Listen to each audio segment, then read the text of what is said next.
টাকা আমরা কম বেশি সবাই আয় করি। কেউ কম আয় করি, আর কেউ তুলনামূলক বেশি আয় করি। তবে লক্ষ্য করে দেখবেন, কেউ অনেক টাকা আয় করেও ধরে রাখতে পারছে না।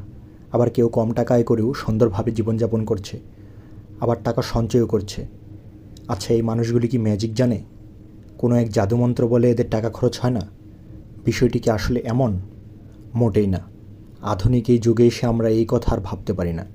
আমি এমন বেশ কয়েকজন মানুষকে জানি যারা বেশ ভালো টাকা আয় করার পরও মাসের শেষে বেশ টানাটানিতে থাকে। এমনকি তার অধীনস্থ অপেক্ষাকৃত কম টাকা আয় করে এমন মানুষের কাছে ধার করে। কিন্তু আমাকে যদি প্রতিনিয়ত নিত্যদিনের জীবনযাপনের জন্য ধার বা ঋণ নিতে হয়, তবে আমার জেনে রাখা উচিত আমি সঠিক পথে নেই। আমাদের ইনকামের তুলনায় ব্যয় সবসময় বেশি থাকে। চাহিদা প্রচুর, যোগান অল্প। কথাটির সাথে আমরা পরিচিত সকলেই। আপনার ব্যয় বেশি হলে আয় বৃদ্ধির দিকে চিন্তা করা আবশ্যক।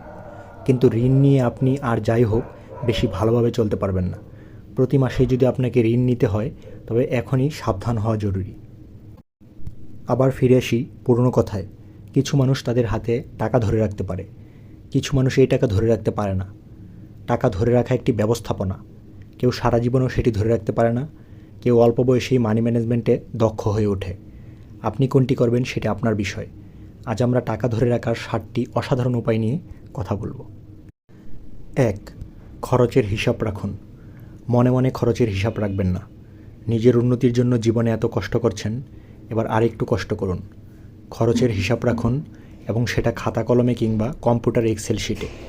যদি আপনি সেভিংসে একবার নতুন হন এবং নতুন আয় করছেন এমন হয়, তবে আপনার সম্ভাব্য খরচের একটি লিস্ট করতে পারেন। রিক্সা ভাড়া হোক, চায়ের দোকানের 5 টাকা বিল হোক, অথবা বন্ধুদের সাথে আড্ডা দেওয়ার মুহূর্ত হোক, সব খরচের হিসাব রাখুন। প্রতিটি খরচের হিসাব রাখলে আপনি মাস শেষে বুঝতে পারবেন কোথায় আপনি প্রয়োজনের অতিরিক্ত খরচ করছেন, কোথায় খরচ কমানো দরকার। আমোদ, হাসি, আনন্দ, মজা এগুলো জীবনের একটি অংশ। আপনি এটাকে নিশ্চয়ই জীবন বানিয়ে ফেলতে চান না। প্রতিদিন রেস্টুরেন্টে খাওয়ার মধ্যে বিলাসিতা থাকতে পারে, প্রকৃতপক্ষে এর কিন্তু কোনো লাভ নেই। তাই এই বিষয়ে সজাগ থাকার চেষ্টা করুন। 2. সঞ্চয়ের জন্য বাজেট করুন। সঞ্চয় ব্যক্তিভেদে ভিন্ন ভিন্ন হয়, তবে সঞ্চয়ের বেসিক কিছু নিয়ম সবার জন্যই ভালো। আয়ের থেকে সঞ্চয় বিয়োগ দেওয়ার পর যা থাকবে তাই হবে আমার ব্যয়। এই ফর্মুলা ব্যবহার করলে নিয়মিত সঞ্চয়ের অভ্যাস তৈরি হবে। আবার 50-30-20 রুলস বেশ কার্যকরী। আপনার আয়ের 50% আপনি বিভিন্ন নিত্য প্রয়োজনীয় জিনিস বা বিলের জন্য, যেমন খাবার, ইলেকট্রিক বিল বাবদ খরচ করবেন। 30% আপনি আপনার ব্যক্তিগত কিংবা নিজস্ব খরচের জন্য ব্যবহার করবেন, যেমন ব্যাগ, জামাকাপড়, ঘোরাঘুরি ইত্যাদি। 20% টাকা আপনি সরাসরি সেভিংস বা সঞ্চয় করবেন। প্রতি মাসে যদি নিজের আয়ের 20% সেভ করতে পারেন, তবে বছর শেষে বেশ অনেক টাকা আপনার হাতে থাকার কথা। আরেকটি বিষয় অবশ্যই মেনে চলতে হবে, সঞ্চয়ের টাকা উত্তোলন করা যাবে না। অনেকে সঞ্চয়ের কয়েক মাস পরেই টাকা তুলে কিছু একটা কিনে ফেলে।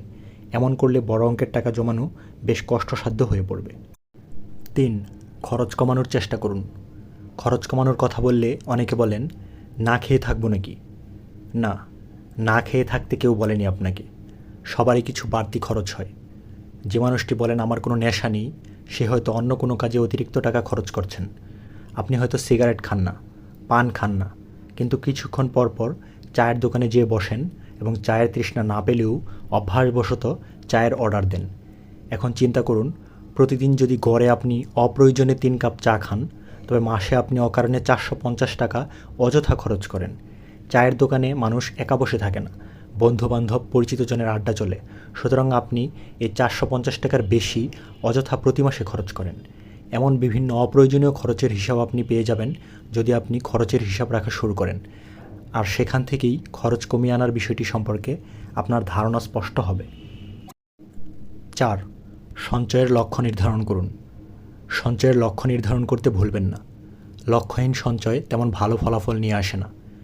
লক্ষ্য স্থির করুন যে 1 বছরে আপনি কত টাকা জমাবেন, কিংবা জমানো টাকা দিয়ে ভবিষ্যতে কী করবেন। নিজের মধ্যেই একটি আশার সঞ্চয় করুন, স্বপ্ন দেখান নিজেকে। আজ আপনার এই ত্যাগ শিকার ভবিষ্যতে আপনাকে কী দিবে সেটি কল্পনা করলে সঞ্চয়ের মন মানসিকতা বজায় থাকবে। 5. আপনার জন্য কী গুরুত্বপূর্ণ ভেবে দেখুন। আমাদের প্রত্যেকের জীবনে আলাদা আলাদা লক্ষ্য আছে। আপনার জীবনের লক্ষ্য অনুসারে আপনাকে সামনের দিকে এগিয়ে যেতে হবে। আয় কখনোই সমান থাকে না, বৃদ্ধিও হতে পারে আবার কমতেও পারে, আর তাই প্রস্তুত থাকা ভালো।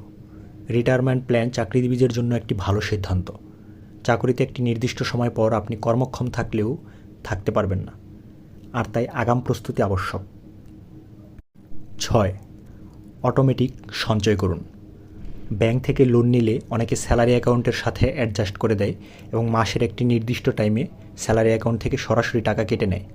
সেভিংসের জন্য আপনি এই পদ্ধতি ব্যবহার করতে পারেন।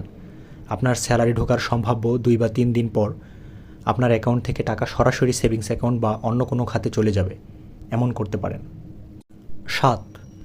নিজের সঞ্চয়ের গড়ে ওঠা দেখতে ভুলবেন না। এটা সত্যিই কঠিন যে আপনি মাসের পর মাস টাকা জমাচ্ছেন কিন্তু কিছুই দেখতে পারছেন না। এতে কিছুদিন পর সঞ্চয়ের আগ্রহও কমে আসে। এক্ষেত্রে প্রতি মাসে নিজের সঞ্চয়ের হিসাব রাখুন এবং নিজেকে উৎসাহ দিন যে আপনি পেরেছেন। এতে করে সঞ্চয়ের প্রতি আগ্রহ বৃদ্ধির সাথে সাথে আপনার পরবর্তী লক্ষ্য নির্ধারণ সহজ এবং অর্থপূর্ণ হবে। এমন অনেক মানুষ আছে যারা সারা জীবন অনেক পরিশ্রম করে টাকা উপার্জন করেছেন, বেশ ভালো টাকাই আয় করেছেন, কিন্তু বৃদ্ধ বয়সে এসে কষ্টকর জীবনযাপন করছেন। বৃদ্ধ বয়সে চাকরি খুঁজছে এমন নজির অনেক। আমাদের চারপাশে এমন অনেক মানুষ আছে। একটু খোঁজ করলেই আপনি খুঁজে পাবেন। আপনি কত টাকা ধরে রাখতে পারবেন সেটি নির্ভর করে আপনি কত ভালোভাবে মানি ম্যানেজমেন্ট করতে পারেন তার উপর। শেষ বয়সে আফসোস না করার চেয়ে বরং সময় থাকতে সতর্ক হওয়া বেশি ভালো। টাকা ধরে রাখার জন্য আপনাকে মেধার প্রয়োগ করতে হবে, ইচ্ছাশক্তির সাথে সাথে কৌশলী হয়ে উঠতে হবে। এই বিষয়ে আপনাকে অনেকে পরামর্শ দিবে, সে কথা সত্য, কিন্তু একটি বিষয় মনে রাখা দরকার, আপনার সঞ্চয়ের পরিকল্পনাকে বাস্তবে রূপ দিতে পারেন একমাত্র আপনি। ভিডিওটি ভালো লাগলে লাইক, কমেন্ট এবং শেয়ার করে আমাদের পাশেই থাকুন। আর হ্যাঁ, সাবস্ক্রাইব করতে ভুলবেন না। ধন্যবাদ।